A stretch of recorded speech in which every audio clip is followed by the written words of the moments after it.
అంశం ఏంటి ఈరోజు? ఓర్పు అనేటువంటి మాట అయితే మన టాపిక్. అందులో ఎవరికంటే దేవుడికి నమ్మినటువంటి మనకు ఈ ఓర్పు అనే మాట ఎప్పుడు సాధారణంగా ఉపయోగిస్తామంటే మాట్లాడుతున్నప్పుడు మోపరించినప్పుడు కొంచెం ఓర్చుకుంటాం, దుర్పడుతున్నప్పుడు కొంచెం ఓర్చుకుంటాం, ముద్రబాయికి ఏదైనా నిర్ణయాలు తీసుకుంటున్నప్పుడు ఓర్చుకుంటాం, చేసే పనుల్లో ఆత్మన్నప్పుడు కొంచెం మనం ఓర్చుకొని చెప్పుకోండి. కాబట్టి ఏదైతే చెడు చేయడానికి వివేకంతో చెడు మాట్లాడడానికి వివేకం కలిగి మనం తొందరపాటుతో కొత్త నిర్ణయం తీసుకుంటున్నప్పుడు ఓర్పు కలిగినమని చెప్పడం సాధారణంగా మనం వింటున్నాం. హల్లెలూయా. కాబట్టి దేవుని ఉన్నటువంటి మనందరికీ కూడా మన ముఖ్యంగా ఓర్పు కావాలని చెప్పి దేవుడు ఆ తెస్సలోనిక సంఘాన్ని, ఏ సంఘానికి? తెస్సలోనిక సంఘానికి మనం చెప్పినటువంటి ఓర్పు, పౌలు భక్తులు చెప్పినటువంటి ఆయన ఓర్పు గురించి మనం తొమ్మిది సంఘానికి కూడా దేవుడు మాట్లాడారు. మరి ముఖ్యంగా నేను చెప్పేటువంటి ఓర్పు ఆధ్యాత్మికంగా, భక్తి విషయంలో, దేవుని విషయంలో, దేవుని పిల్లలుగా మనం ఎలాగంగా ఓర్పు కలిగి ఉన్నాం, దీన్ని బట్టి దేవుడు మనతో మాట్లాడుకుంటున్నాడు. మరి ఇప్పుడు మనం చూసుకుందాం. తెస్సలోనిక రాసిన 2వ పత్రిక కొత్త నిబంధన భాగం. నేను గుర్తు చూడడానికి ప్రయత్నం చేస్తున్నాం. మరి మీరు అందరూ ఉండడానికి కూడా ప్రయత్నం చేయండి. మరి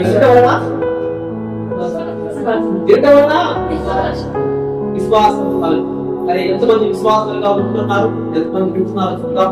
మరి ఎంతమంది ఓర్పు కొరకు నివాసి కలిగితే ఓర్పు ఎలా వస్తుందో చూసుకున్నట్టయితే, మరి ఓర్పు అనేది ఎంత అవసరమో ఆశించినట్టయితే ఈరోజు దేవుడు ఎంతో మాట్లాడుతున్న మాట ఓర్పు క్రైస్తవులుగా మనం కలిగి దేవుడు కోరుకుంటాం. ఈ మాటలను తెస్సలోనిక సంఘానికి పౌలు ద్వారా చెప్పిన సంగతులను కొత్త సంఘానికి కూడా పౌలు భక్తులు చెప్పినట్టుగా ఈ సేవకుల ద్వారా మీకు మాట్లాడుతున్న మాటలు చూడండి. మొదటి అధ్యాయం 3వ వచనం సహాయం చేయండి. సహోదరులారా, మేమెల్లప్పుడూ మిమ్మల్ని గురించి దేవునికి కృతజ్ఞతాస్తుతులు చెల్లించుటకు బద్ధులమై ఉన్నాము. ఇది యుద్ధము.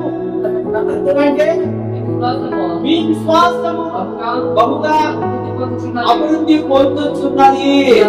మీ అందరిలో జగత్తును ఎదుటి వారి ఎడల ప్రేమ విస్తరించుచున్నది. హల్లెలూయా. ఇప్పుడు వచ్చిన మన ప్రార్థన చేసుకుంటున్నారు.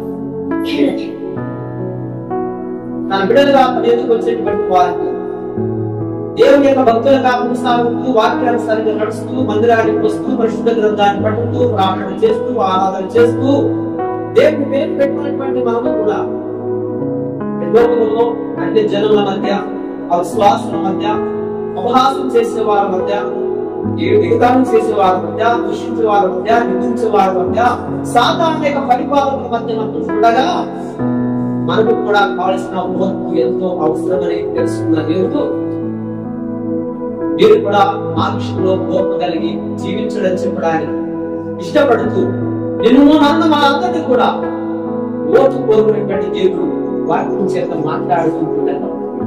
ఇంతవరకు మనం ఓర్పు లేని వారిగా ఉంటూ ఆ ఓర్పును సహించలేక, ఓర్పు లేక ఎన్నో ఆరోగ్యాలు లేక, ఎన్నో సమస్యలకు, ఎన్నో ఇరువులకు, ఎన్నో ఇబ్బందులకు పోట్లాడుతూ మాటలకు చెడు కార్యాలయంలో ఏమనుకుంటున్నామే. మరి ఈ ఓర్పు వలన మనం ఎన్నో ఎన్నో ఆశీర్వాదాలు పోగొట్టుకున్నాము. తెలియదా అలా ఉండకుండా ఓర్పు గ్రహించి ఓర్పును పాటించి బిడ్డగా ఎప్పుడు కలిగి ఉండాలని ఎవరైనా ఒక్కరు ప్రార్థించారు. సంఘం తరపున ఒక్కరు ప్రార్థన చేయండి. వాక్యం కొరకు ప్రార్థన. స్తోత్రములయ్యా.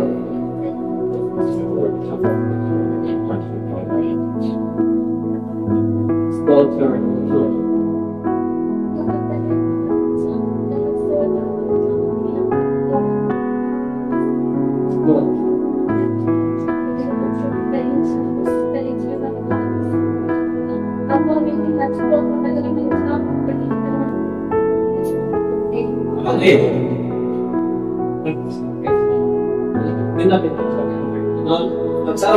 అంశం ఏంటి?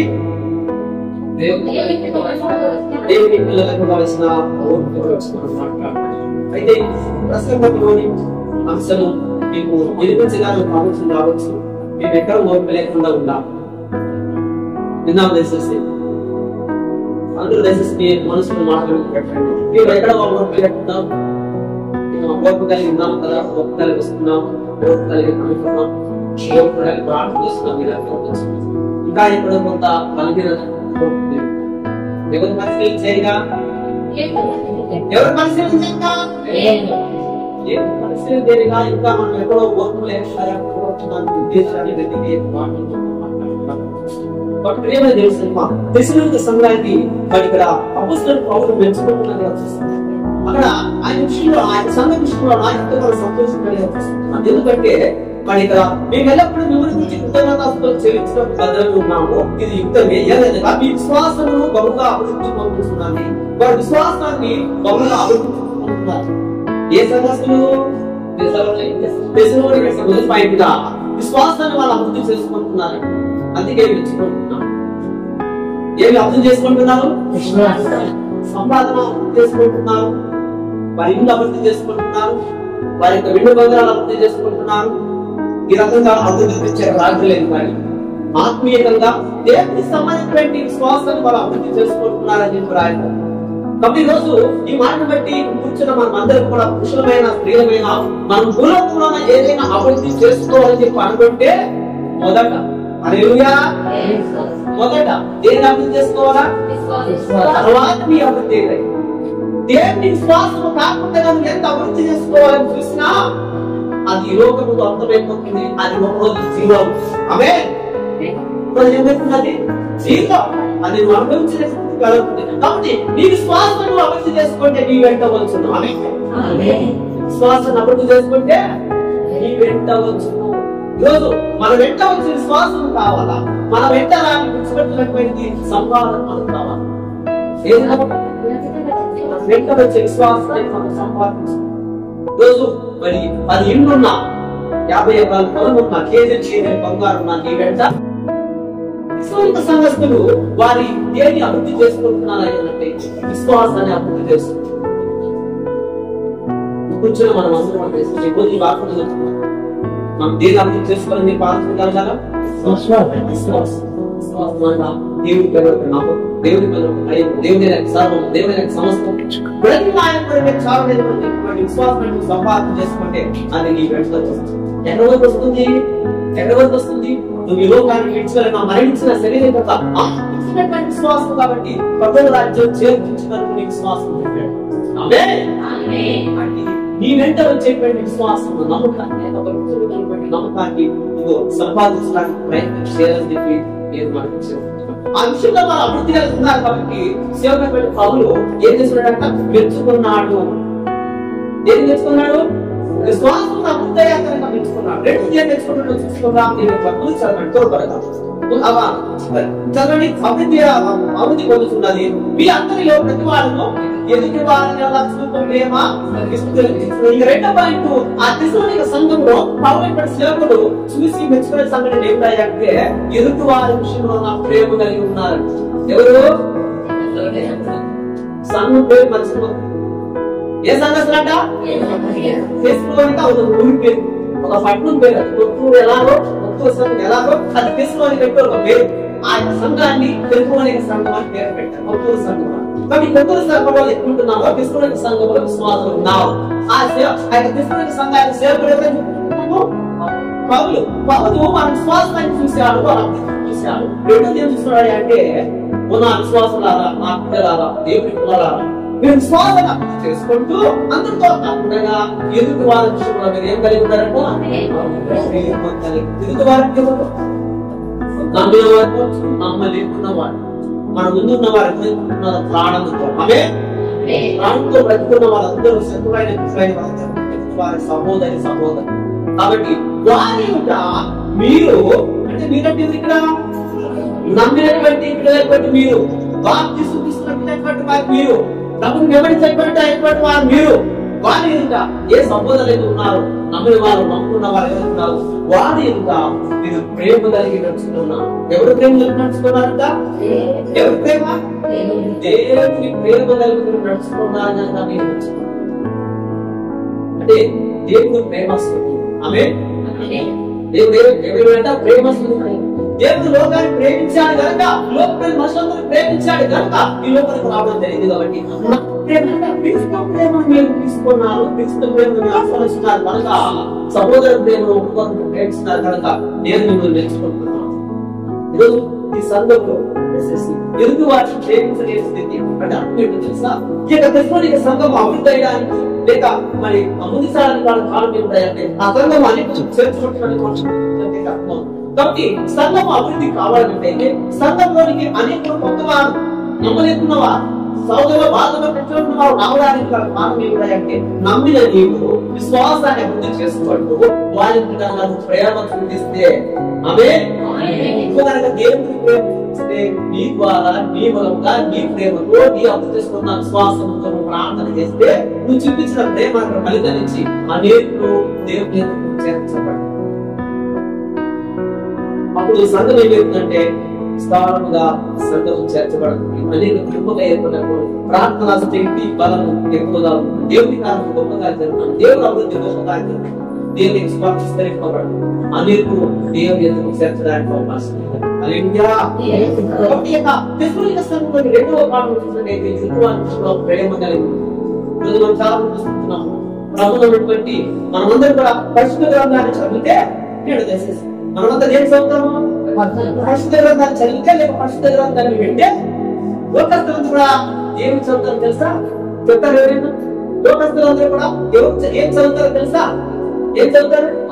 మన జీవితాన్ని చదువుతారు. హల్లెలూయా! మీకు నేను చదువుతున్నట్టయితే మీకు పరిశుద్ధ మాటలు వింటున్నట్టయితే ఆ లోకస్తులందరూ కూడా ఏం చదువుతున్నారయ్యా అంటే ఏం చూస్తున్నారయ్యా అంటే నీ జీవితాన్ని చూస్తున్నారు, నీ జీవితాన్ని చదువుతున్నారు. పలానాథుడు పలానా ప్రభు ఎదురు పోకమునకు ప్రభు నమ్మకమునకు బాప్తిసం తీసుకోకమునకు ఎలాంటి క్యారెక్టర్, ఎలాంటి జీవితం, ఎలాంటి అలవాట్లు, ఎలాంటి పద్ధతులు, ఎలాంటి మాటలు, ఎలాంటి జీవితం మీరు చదవడానికి ప్రయత్నం చేస్తారు. ఇందులో కనుక ప్రభు నమ్మలేకున్నప్పుడు శత్రుత్వము, కోపము, ఈర్షము, ద్వేష, కుళ్ళు, కుతంత్రము నీలో ఉన్నట్లయితే నీలో దేవుడి ప్రేమ లేకుండా ఉన్నట్టయితే అయ్యో బాబోయ్ వారిలో ప్రేమ లేదు, ఆదరించేవారు కాదు, చేర్చేసేవారు కాదు, ప్రేమించేవారు కాదు, కంకరించేవారు కాదు, చేర్చుకునేవారు కాదు, వాళ్ళు సాయం చేసేవాళ్ళు కాదు బాబు. వాళ్ళు ఇంకా లోకంలో ఎక్కడో మారాలి వాళ్ళు ఉన్నారు. ఇంకా చెప్పాలంటే మాకంటే వాళ్ళు ఇంకా చెడ్డగా ఉన్నారని చెప్పి దేవుడి రోజు చాలా మంది కూడా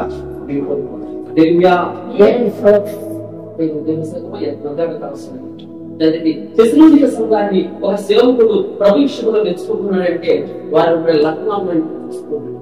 రెండే రెండు మొదటిగా విశ్వాసాన్ని వాళ్ళు అభివృద్ధి చేసుకున్నారు. రెండోదిగా ఎదుటి వారిని ప్రేమించడం సమర్థాన్ని ఎదుటి వారిని ప్రేమించాలి. ప్రేమించడం అంటే ఆశ అంటున్నారు. మరి ఎదుటి వారు అనేక రకాలుగా వ్యతిరేకంగా తిరుగుబాటు చేస్తూ మరి మన రకంగా అపార్థం చేసుకోవచ్చు, లేని కొన్ని మాటలు మాట్లాడవచ్చు, మనం తిరుగుబాటు చేయవచ్చు, మన మీద లేని కొన్ని చెప్పవచ్చు. కానీ ఇక్కడ చూసినట్టయితే మానవ ప్రేమ మనల్ని ప్రేమించని వాళ్ళు కలిగి ఉన్నట్టయితే నా దేవుడు ఎవరే ఉన్నాడు, నా దేవుడు ఎలాగో ప్రేమించున్నాడు, మరి నేను కూడా పాపనే కదా, నేను కూడా ఘోరాఘోరమైన పాపం ఉన్నవాడే కదా, నేను కూడా పాపం ఉన్నట్టు ఉన్నదానే కదా. కానీ నా దేవుడు నన్ను ప్రేమించి తన బిడ్డగా మార్చుకున్నాడు కదా, నాకు తన రక్తాన్ని ఖర్చాడు కదా, నా కొరకు తన ప్రాణాన్ని పెట్టాడు కదా. మరి ఒకవేళ నా దేవుడు కనుక నాకున్న పాపాన్ని శాపాన్ని మనకు గుర్తు చేసుకొని చికే ఇప్పుడు పాపాత్ముడు చికే ఈమె పాపాత్మ అనుకున్న బొక్కవేళ నన్ను గాని ఆ పాపాన్ని కానీ క్షమించకపోతే, నా పైన ప్రేమ చూపకపోతే నాకు ఇంకా తిరగడం అని చెప్పి ఆలోచన మనం కలిగి ఉన్నాం. హల్లెలూయా!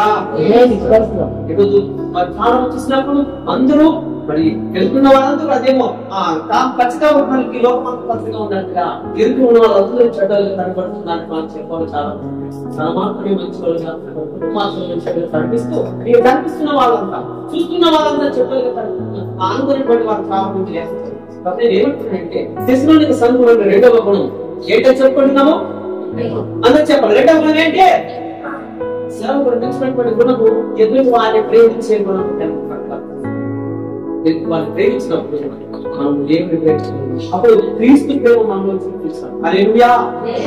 క్రీస్తు ప్రేమ మనలో చూపించినప్పుడు మనల్ని చూసి మనలో ప్రేమ, అయ్యో వీరింత ప్రేమ కలిగిన వారా, ఇంత ప్రేమ మీలో ఉన్నదా, ఇంత కనికరం మీలో ఉన్నదా, ఇంత ధైర్యం మీలో ఉన్నదా, ఇంత సేవ మనసులో ఉన్నదా, ఇంత ఓపిక ఉన్నదా, అయితే నాకు కూడా ఈ దేవుడు కావాలి. వీరికి ప్రేమించిన దేవుడు, వీరికి ఓర్పించిన దేవుడు, వీరికి సహనాన్నిచ్చిన దేవుడు, వీరికి సాయం చేసి మనసిచ్చిన దేవుడు నాకు కూడా కావాలని వారు దేవుని ఎందుకొని పరిగెత్తుకొని వారు వచ్చే మనసు వారికి కలిగి ఉన్నారు. హల్లెలూయా. ఇది ఎక్కడ చెప్పుకుంటున్నాము? దేశంలో సంఘం విషయాలను వాసిన సంఘంలో మనం చెప్తున్నాము. మరి ఆనాటి సంఘంలో విశ్వాసులు ఆ యొక్క విశ్వాసాన్ని అభివృద్ధి చేసుకున్నట్టుగా, ఎదుటి వారి విషయంలో ప్రేమ ఉన్నట్టుగా ఈ కొత్త సంఘం కూడా ఉండుగాక.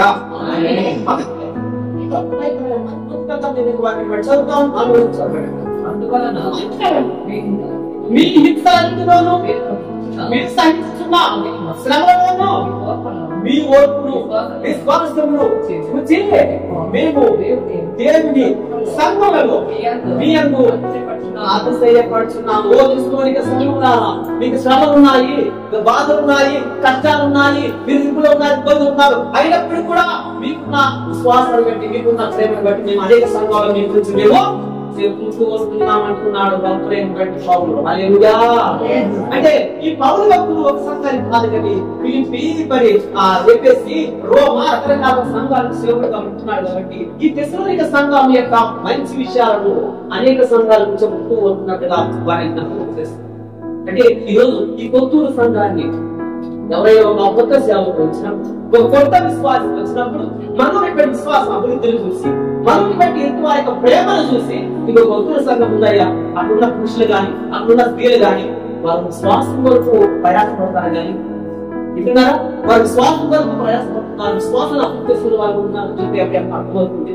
అయినా సంఘాలు చూస్తే మీ పైన వాళ్ళు ఎంత ప్రేమ చూపించారో, ఎంత మర్యాద ఇచ్చారో, ఎంతగా చేరదీశారో, ఎంతగా పలకించారో మాట క్రీస్తు ప్రేమ మనం చూపించినప్పుడు మనం కూడా ఇంకా పౌలు అనేక సంఘాలు మంచి విషయాలు తెస్సలోనిక సంఘం విషయాలు పంచినట్టుగా మనం కూడా అనేకులకు వెలుగుగా కనబడును గాక. ఆమేన్. విశ్వాసం అలాంటి నమ్మకం మనం కలగాలని చెప్తూ. కాబట్టి ఆ యొక్క పౌలు తెస్సలోనిక సంఘంలో మంచి విషయాలను అనేక సంఘాలకు పంచుకుంటారు. ఇదో తెస్సలోనిక సంఘాన్ని మీరు నేర్చుకోండి. ఓ రోమా సంఘమా, ఫిలిప్పీ సంఘమా, కాపాడుకుంటున్నారు, విశ్వాసాన్ని అభివృద్ధి చేసుకుంటున్నారు. మీరు కూడా విశ్వాసాన్ని అభివృద్ధి చేసుకోవాలని చెప్తున్నారు. అనేక సంఘాలు ఈ సంఘాన్ని పరిచయం చేస్తున్నారు. కాబట్టి అలాంటి విశ్వాసము మనం కలిగి ఉండాలని మీరు నమ్ముతున్నారు. తర్వాత ఏమంటున్నట్టు వారికి శ్రమలు ఉన్నాయంట, హింసలు ఉన్నాయంట. కానీ ఇక్కడ మీ భక్తులు విశ్వాసం చూసి నేను దేవుని సంఘంలో మీ యందు అసహ్యపరుచుకుంటున్నాం. వారికి ఏముందంట? హింసలు ఉన్నాయి, సమస్యలు ఉన్నాయి. దాంతో పాటు ఏముందంట? ఓర్పు మీకున్నది. ఇక్కడ మన ఫైన్ అంశం ఏంటి? దేవుని పిల్లలకు ఓర్పు అవసరం. ఈ క్రిస్తుని సంఘానికి ఇప్పుడు మూడవ గుణం ఏముందో చెప్పుకుంటున్నాము? ఓర్పంటే మనం చూసుకున్నట్లయితే ఈరోజు ఈ స్థానిక సంఘాన్ని మనం అర్థం చేసుకున్నట్లయితే ఈరోజు చాలా మందికి మనము ఆ భక్తి విషయంలో ఓర్పు నశించుకోవాలి. ఏ విషయంలోనా? భక్తి విషయం. అంటే ప్రతి ఒక్క ఆరాధన కొరకు మన ప్రజావారి రావడానికి గల కారణం ఏమిటంటే దేవుని సంబంధం. దేవుని సన్నిధానికి వచ్చి ఆరాధించి దేవుని స్తుతించాలి. మరి దేవుని సన్నిధికి రావడానికి మనకు మొదటిగా ఏముండాలా? ఏముండాలా? విశ్వాసం ఉండాలా, తర్వాత నమ్మకం ఉండాలా, తర్వాత ఓర్పుండాలి. తర్వాత వచ్చిన తర్వాత ఏముండాలా? కూర్చొని కోరుకుండాలా, ఆడవాడే కోరుకుండాలా, ఆనందం చేసే కోరుకుండాలా, దేవుని స్తుతించే కోరుకుండాలా, నిలబడే కోరుకుండాలా, వీళ్ళే కూడా కోరుకుండాలి. అదేమియా? ఏముండాలా? ఇది ఓర్పు మాత్రమే జరిగింది. అయితే ఒకటా సగటు ఏమిటంటే విచారమైన మాట ఏంటంటే మనం యొక్క ఓర్పును ఎక్కడ చూపిస్తామంటే వ్యక్తమైన దానికి, వేస్ట్ అయిన దానికి, పనికి రాకుండా దానికి మనం ఓర్పు కలిగి చేయబడుతుంది.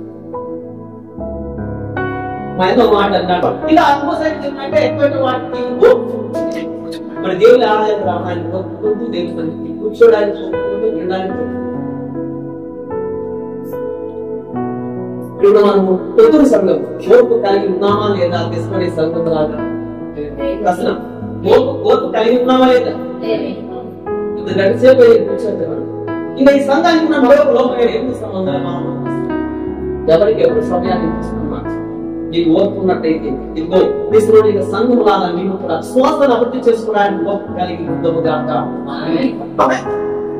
విశ్వాసాన్ని అభివృద్ధి చేసుకోవాలంటే, నీ నమ్మకాన్ని అభివృద్ధి చేసుకోవాలంటే, నీ భక్తిని అభివృద్ధి చేసుకోవాలంటే, నువ్వు దేవుని సంబంధం కలిగి ఉండడానికి నువ్వు అభివృద్ధి చేసుకోవాలంటే ఏం కలిగి ఉండాలంట?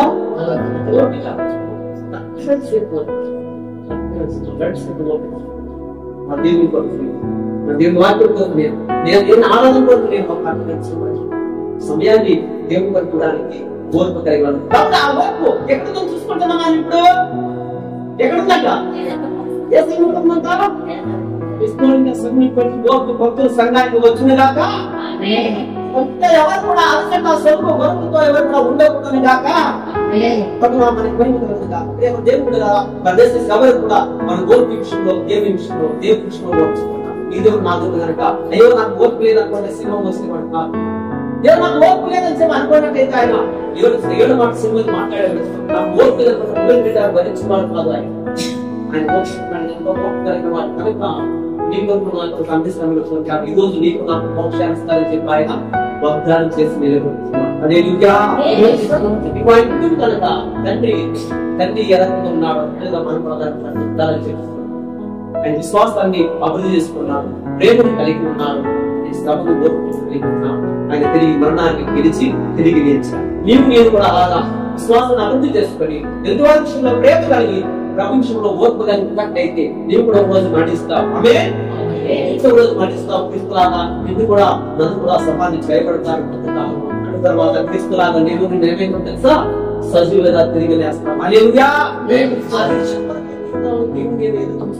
ఆ యొక్క కార్యం కొరకు మనం ముందుకెళ్తున్నట్టయితే ఇక్కడ సంఘం శ్రమ ఉందంట, హింసలు ఉన్నాయంట, కానీ ఓర్పు సర్వం చదవడం 5 రోజులు చదువుకుందాం మనం కోరుతారు. దేని కొరకు మీరు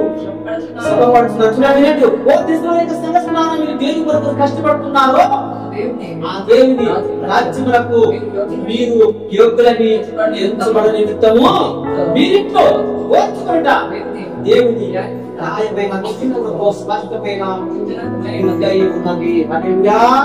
స్పష్టమైన శ్రమపడుతున్నారో, ఇంత ఓర్పు ఎందుకు కొనుక్కున్నారో, ఇంత ప్రేమ ఎందుకు కొనుక్కున్నారో, మరి ఎందుకు మీరు విశ్వాసాన్ని అభివృద్ధి చేసుకుంటున్నారు అంటే రాజ్యం దక్కాలనేటువంటి వారిని ఈ దేశంలోని సంఘస్థులు విశ్వాసాన్ని అభివృద్ధి చేసుకోవడానికి కారణం ఏంటి? విశ్వాసాన్ని అభివృద్ధి చేసుకున్న కారణం ఏంటి? దేవుని రాజ్యం చేయడానికి మొదలుపోయారు. దేశంలో సంఘస్థులు ఎటువంటి ప్రేమించడానికి కారణం ఏంటి? దేవుని రాజ్యాన్ని చేసుకున్నారు. ఈ దేశంలో సంఘంలో ఓర్పుదాన్ని ఎందుకు పెంచుకుంటున్నాము? కారణం ఏంటి? దేవుని రాజ్యం మనం సంతృప్తించుకోవాలి. దేవుని రాజ్యం దీని వల్ల వాళ్ళు ప్రయాసపడుతుంది. పౌలు వారి పెట్టారు నమ్మకాన్ని విశ్వాసాన్ని వారు ఎందుకు ప్రయాసపడుతున్నారు? ఆ సత్యాన్ని ఇక్కడ మనం ముందు ఉంచినట్టుగా దేవుడు రాయించవచ్చు. కాబట్టి తీర్పు ఓర్చుగా దేవుడు న్యాయమైన తీర్పులకు కూర్చునిగా ఉంటున్నారు. ఎలా ఉండము న్యాయము, ఎలా ఉండము, ఎలాగ ఓర్చుకోవడము న్యాయము, ఎలా ఓర్చుకోవడము దేవుడు న్యాయము. కాబట్టి మీకు న్యాయం అన్నట్టయితే దీనికి మీద దేవుని కొరకు ఏడు కలిగి ఉండాలా?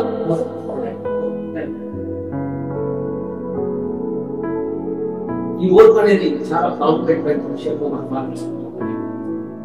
మరి ఓర్పు లేకున్నప్పుడు ఏముంటుందంటే ఆత్మ ఉంటుంది, ఆవేశం. ఓర్పు లేకున్నప్పుడు ఆత్మ ఆవేశం. ఆవేశంలో అనంతాలు కలుగుతున్నాయి. ఆవేశంలో మరి కొందరు నిర్ణయాల వల్ల ప్రాణాపాయాలు కలుగుతున్నాయి. ఎంతో మంది నాకు శత్రులు అవుతున్నారు. ఈ నోటి మాట అనవసరంగా ఓర్పు లేకుండా మాట్లాడినంత మనకు శత్రువులు అవుతున్నారు. అనవసరంగా ఓర్పు లేకుండా మనం చేయించుకున్న అనేక మంది శత్రువులు అవుతున్నారు. దీనివల్ల మన ముందు కూడా మరి దేవుడికి శత్రువులు ఏర్పడడానికి అవకాశం. కాబట్టి ఓర్పు అనేది మనం కలిగి ఉన్నప్పుడు, అన్నింటినీ సహించుకున్నప్పుడు తప్పక మనము అందరినీ ఆదరించుకుంటూ అందరి ప్రేమను మనం పొందుకోవడానికి అవకాశం వస్తుంది. అదే గొప్ప దేశం. కాబట్టి మనం ఏ విధంగా మన ఓర్పు కలగడము దేవుని యొక్క న్యాయం ఉన్నట్టుగా చూస్తున్నాం. మీ చిన్న వాటి వచ్చి చెప్పుకొని ముగించుకున్నాను. దేవుని యొక్క వాటి 6వ వచనం చదవండి. ప్రభువైన యేసు తన ప్రభావం దూతలంతా కూడా పరలోకం నుండి అగ్ని జ్వాలలలో ప్రత్యక్షమై దేవుని ఎరగని వారిని ప్రభువైన యేసు సువార్తకు లోబడిన వారికి ప్రతిదండన చేయనప్పుడు మిమ్మల్ని ఇక్కడ మీరు ఓటు కలిగి ఉన్నప్పుడు మీకు వ్యతిరేకంగా శ్రమలు, కష్టాలు, బాధలు, నిందలు మిమ్మల్ని హింసించి దూషిస్తున్న వారి యొక్క సంగతి నేను మాట్లాడుకుంటున్నా. అయ్యా నువ్వు అనుకోవచ్చు, నువ్వేమో ఓటు కలిగి ఉంటున్నావు, ఇలాగ మాట్లాడితే, ఇలాగ చేస్తే, ఇలాగ ఉంటే మనుషులు మాట్లాడరు, మనకి తిరుగుబాటు చేస్తారు, మనకి వారు చుట్టవుతున్నారని కనుక్కున్నారు, కానీ మనకి అనేక రకాల వారు వ్యతిరేకపడుతున్నారు. కాబట్టి ఓర్చుకుంటే వారు ఓర్చుకోవాలి కదా అని మీరు అనుకున్నప్పుడు ఈ విషయంలో కూడా మీరు ఓర్చగలిగి మీరు ఎదుటి వారిని ప్రేమించి మీ విశ్వాసాన్ని అభివృద్ధి చేసుకున్నప్పుడు ఒకవేళ లోకస్తులు, సాతాను సంబంధులు, అజ్ఞానం మీకు వ్యతిరేకంగా ఉన్నప్పుడు, మనకు వ్యతిరేకంగా ఉన్నప్పుడు ఏ విధంగా సంగతి మీకు చెప్తుంటున్నాము. ప్రభువుని చేస్తున్నారు, అద్భుతాలతో ప్రత్యక్షమై దేవుని దేవుడు నమ్మని వారికి, మన ప్రభువుని యేసు సువార్తకు లోబడిన వారికి ప్రతిదండన చేయనప్పుడు మిమ్మల్ని శ్రమపరచు వారికి శ్రమ పొందుతున్న మీకు మాతో కూడా విశ్రాంతి అనుకోవడం దేవునికి న్యాయము. హల్లెలూయా. వారికి శ్రమ కలుగుతుందంట, మీకు నాకు విశ్రాంతి దేవుడు వారికి ఎప్పుడు క్రీస్తు తర్వాత దూతలతో అగ్నిజాలతో భూమి మీద ప్రత్యక్షమైనప్పుడు వింటున్నారు. వారికి వారికి అర్థమైందా? మరి లోబడుతున్న వారికి, దేవుడు మాట వింటున్న వారికి, విశ్వాసం వెళ్ళే వారి ప్రగతి ప్రాప్తున్న వారికి, మన మనుషులు వారికి దండన కలుగుతుంది, వారి శ్రమలు పొందుతారు. నేను ఇప్పుడు శ్రమలు పొందితే 13 దినాలు మనకు విశ్రాంతి పొందే భక్తులు సెలవిస్తున్నాయి.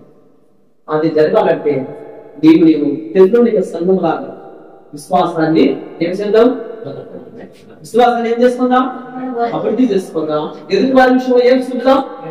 ప్రేమిస్తుందాం. దేవుని సన్నిధిలో వ్యక్తి కొరకు మనం ఏం కలిగి ఉందాం? కాబట్టి అలాంటి వారి శిక్ష నేను ఓర్చుకోవాలంటే వాళ్ళు ఓర్చుకోవాలి కదా, నేను ప్రేమిస్తూ వాళ్ళు ప్రేమిస్తారు కదా. మరి లోపు అనుకుంటే మంచి కాలం లేదు కదా అనుకుని విమర్శించినట్టయితే శత్రువులను శిక్షించే పని నువ్వు ఏం చేసుకోకూడదు. యుద్ధము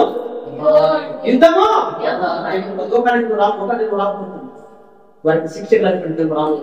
అది అగ్ని దాడుతున్నటువంటి దేవుడి సమూహం వచ్చినప్పుడు వారు తప్ప దేవుడు శ్రమను కలిగిస్తానంటారు. మీకు నాకు ఇప్పుడు విశ్వాసం అభివృద్ధి చేసుకొని ఎదుటి వారి విషయంలో ప్రేమ చూపి ఓర్చుకుంటే నీకేం కలుగుతుందంట? విశ్రాంతి కలుగుతుంది. విశ్రాంతి కలుగుతున్నావా? లేక లోక ప్రకారం నేను కూడా నా అంటానంటే ఒరేంటాను జీవిస్తున్నట్టయితే ఈ లోకానికి ఏమైతే శ్రమ దండన కలుగుతుందో నీకు క్షేమ అదే దండన కలుగుతుంది. చెప్పాలి నువ్వు అలా కాకుండా కృష్ణుడి ప్రత్యేకించబడ్డావు కనుక నీ విశ్రాంతిని ప్రవేశించి విశ్వాసం అభివృద్ధి కలిగి పరలోక రాజ్యం చేయాలనుకుంటున్నావా? వాక్యం సరైన నడుచు, పరలోక రాజ్యం నీతిని అటు విశ్వాసం నేను కలిగి మాట చెప్పేసుకుంటున్నాం. మూడవ మాట మరి యొక్క లాస్ట్ మాట అక్కడ తెలుగు సంఘానికి మాట చెప్పి ముగించాడు ఈ యొక్క పౌలు భక్తుడు. 3వ అధ్యాయం 5వ వచనం చదవండి. లాస్ట్ మాట దేవుని అందరి ప్రేమయు చూపిన ఓర్పును మీకు కలిగినట్టు ప్రభు మీ హృదయములను ప్రేరేపించుగాక. ఇది హృదయాలకు దేవుడి ప్రేమను ఓర్పును హృదయాలకు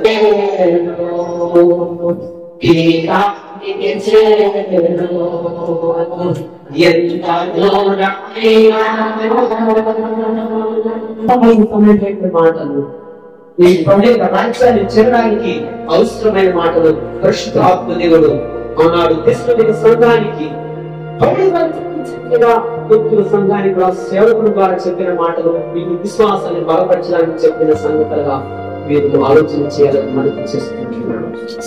ఇంతవరకు నీ జీవితంలో దేని కొరకు అభివృద్ధి కొరకు ప్రయాసపడ్డావు?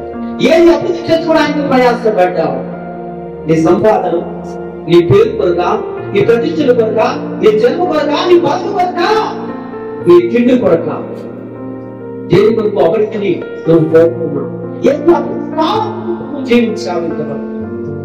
అయితే ఇక నువ్వు మొట్టమొదటిగా నువ్వు సంపాదించవలసింది మొట్టమొదటిగా మరి కూడబెట్టుకోవలసినటువంటి విశ్వాసం అభివృద్ధి చేసుకోవాలని చెప్పి దేవుని సాగుడి ద్వారా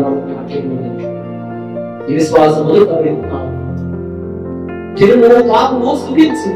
ఎంతో అభివృద్ధి అయి ఉన్నావు, నీకేమి తప్పులు కాదన్నట్టుగా తన ప్రాణంతో చెవులకు మురిసిపోయాడు ధనవంతుడైనటువంటి వాడు.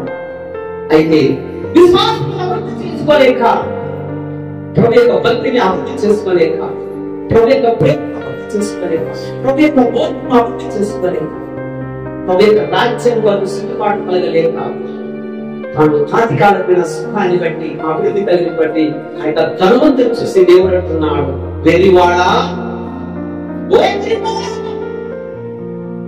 ఈ అభివృద్ధి చూసి తిరుగుతూ ఆత్మ సుఖించమని చెబుతున్నావే, ఈ రాత్రిలోనే నీ ప్రాణము నాలవుతే, ఈ రాత్రే నీ ప్రాణము నేను తీసుకుంటే ఈ అభివృద్ధి సంపాదన ఎవరి వస్తూ ఉంటుందో యోచించావా అని అడుగుతున్నా. దేవుని సంగమా, ఈరోజు నువ్వు దేవుని బిడ్డగా ఉంది, దేనికి అభివృద్ధి చేసుకుంటానటువంటి విషయాన్ని ఆలోచన చేసిన మొదటిగా అభివృద్ధి విశ్వాసంలోనే కనపడాలి. భక్తిని అభివృద్ధి చేసుకోవాలి, దేవుని యొక్క భయాన్ని అభివృద్ధి చేసుకోవాలి, దేవుని యొక్క కార్యాలను మనం అభివృద్ధి చేసుకోవాలి, దేవుని ప్రార్థనలో అభివృద్ధి కనపడాలి, దేవుని ఆలోచనలో అభివృద్ధి కనపడాలి,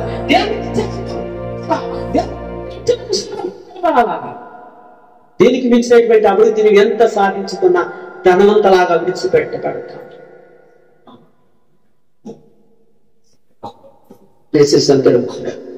యోచించాను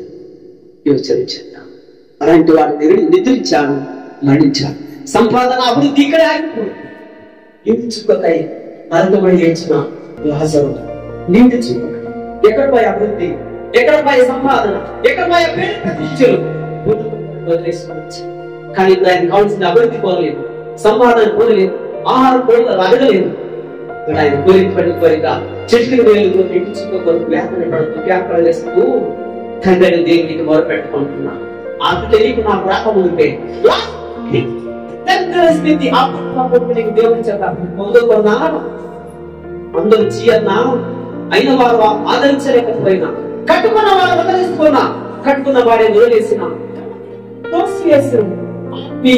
ఆదరించలేకపోయినా నిన్ను సృష్టించిన వాడు నీకు అండగా ఉన్న సంగతి గుర్తు పెట్టుకొని ఆయన అభివృద్ధిలోకి వెళ్తున్నట్టయితే పరలోక రాజ్యం నిజం.